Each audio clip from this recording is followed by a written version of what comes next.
ഇന്ന് നമുക്കേ വെറും ഈ ഒരു ബുക്ക് പേപ്പർ കൊണ്ട് ഒരു ക്രാഫ്റ്റ് ചെയ്ത് നോക്കിയാലോ? വെറും ഒരു ബുക്ക് പേപ്പർ എന്ന് പറഞ്ഞിട്ട് ആളെ അങ്ങനെ ഒതുക്കി നിർത്താനൊന്നും പറ്റില്ല കേട്ടോ.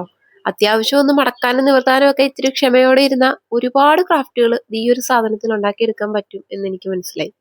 ഇന്ന് നമ്മൾ ട്രിങ്കറ്റ് ഡിഷ് ആണ് ചെയ്യാൻ പോകുന്നത്. ട്രിങ്കറ്റ് ഡിഷ് എന്താന്ന് ഓൾമോസ്റ്റ് എല്ലാവർക്കും അറിയായിരിക്കും. പക്ഷെ പേപ്പറിൽ ഇങ്ങനെ ഒരു ട്രിങ്കറ്റ് ഡിഷ് ഞാൻ ആദ്യമായിട്ടാണ് കാണുന്നത്.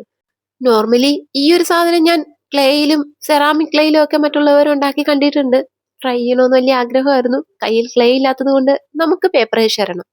ഈ ഒരു കഷ്ണം പേപ്പർ ഈ കാണുന്ന രീതിയിലൊക്കെ മടക്കി കൊടുക്കണം കേട്ടോ.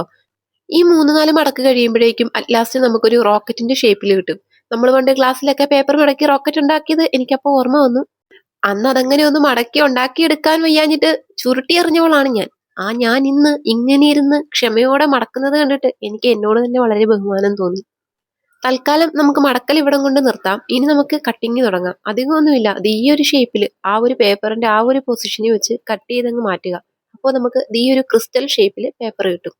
ഇനി ഇതിന്റെ എല്ലാ എഡ്ജസും ഇതേപോലെ തന്നെ ഒന്ന് മടക്കിയെടുക്കണം.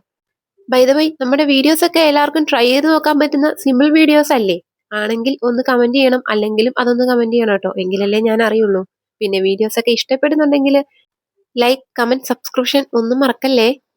അങ്ങനെ 2 വട്ടം എഡ്ജസ് മടക്കിയെടുത്ത് കഴിയുമ്പോൾ അറ്റ് ലാസ്റ്റ് നമുക്ക് ഈ ഷേപ്പിൽ കിട്ടും. ഇനി ഇതൊരു ട്രയാങ്കിൾ ഷേപ്പിൽ നമുക്ക് മടക്കിയെടുക്കണം.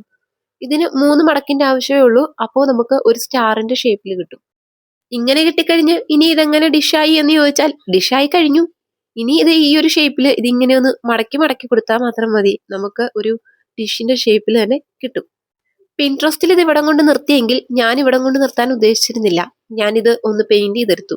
പക്ഷെ അതുകൊണ്ടൊരു ഗുണമുണ്ടായി. കറക്റ്റായിട്ട് ആ പെയിന്റ് ഫെവി അക്രലിക്കിന്റെ ആയതുകൊണ്ട് തന്നെ പെയിന്റ് ഉണങ്ങിക്കഴിഞ്ഞപ്പോൾ നല്ല കട്ടിക്ക് പേപ്പർ ഇരുന്നു. ആ ഒരു ഷേപ്പ് പോകാതെ തന്നെ എനിക്ക് ഒരു ഡിഷായിട്ട് തന്നെ കിട്ടുകയും ചെയ്തു.